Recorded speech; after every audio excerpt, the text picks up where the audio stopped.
কি প্ৰতিভাৰ গৰাকী নাছিল তেওঁ, যেন আছিল এটি উদিত ডগমগীয়া নবাৰুণ।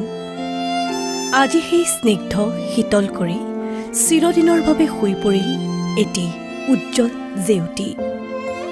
জীৱন নাটৰ শেষ ৰাগিনীত কল্যাণ খৰমাৰি অজান দেশলৈ গুচি গ'ল অভিনেত্ৰী জ্ঞানদা কাকতি।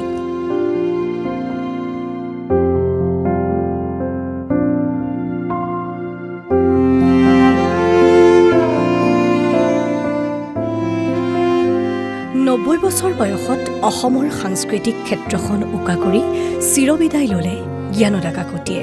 আজীৱন অভিনয় সংগীতৰ নীৰৱ সাধনাৰে প্ৰতিটো স্তৰতেই দি গৈছিল সম্ভাৱনাৰ স্বাক্ষৰ। অসমীয়া চলচ্চিত্ৰ জগতৰ এগৰাকী জনপ্ৰিয় অভিনেত্ৰী, একাধাৰে এগৰাকী কণ্ঠশিল্পী জ্ঞানদা কাকতিয়ে পাৰঘাট ছবিৰে প্ৰৱেশ কৰিছিল অসমীয়া ছবি জগতত। ৬০-৭০ দশকত দৰ্শকৰ মাজত আলোড়নৰ সৃষ্টি কৰা পুবেৰুণ ছবিখনত জ্ঞানদা কাকতিৰ বলিষ্ঠ অভিনয়ে আপ্লুত কৰিছিল সকলোকে। নিচেই কম বয়সতে পিতৃ দেবেন দাসৰ তত্বাৱধানত সতী বেউলা নাটকত নৃত্য পৰিৱেশন কৰিছিল জ্ঞানদা কাকতিয়ে। তেতিয়াই গুণীজনে চিনিছিল তেওঁৰ উজ্জ্বল প্ৰতিভাক। আনকি সেই নৃত্যত মুগ্ধ হৈছিল কলাগুৰু বিষ্ণুপ্ৰসাদ ৰাভা। ১৯৬০ চনত বাৰ্লিন মহোৎসৱত প্ৰদৰ্শিত হৈছিল পুবেৰুণ ছবিখন। জ্ঞানদা কাকতিয়ে আছিল বাৰ্লিন মহোৎসৱত ভুমুকি মৰা প্ৰথমগৰাকী অসমীয়া অভিনেত্ৰী।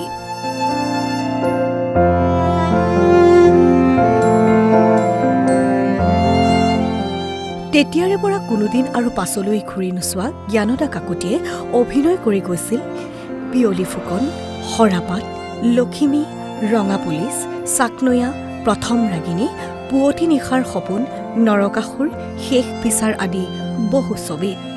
সেই সময়ৰ জনপ্ৰিয় ছবিসমূহত কৰি গৈছিল মন পৰশা অভিনয়।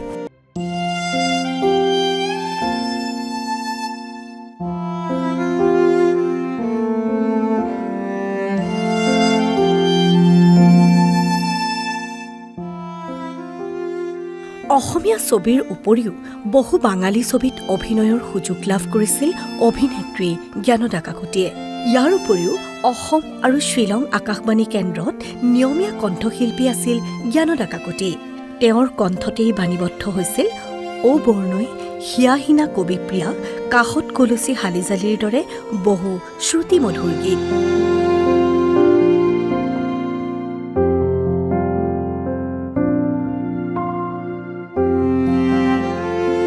জীৱনজোৰা অভিনয় সংগীতৰ নীৰৱ সাধনাৰ বাবে তেওঁলৈ আগবঢ়োৱা হৈছিল অসম চৰকাৰৰ বিষ্ণু ৰাভা বঁটাৰে সন্মানিত কৰা হৈছিল।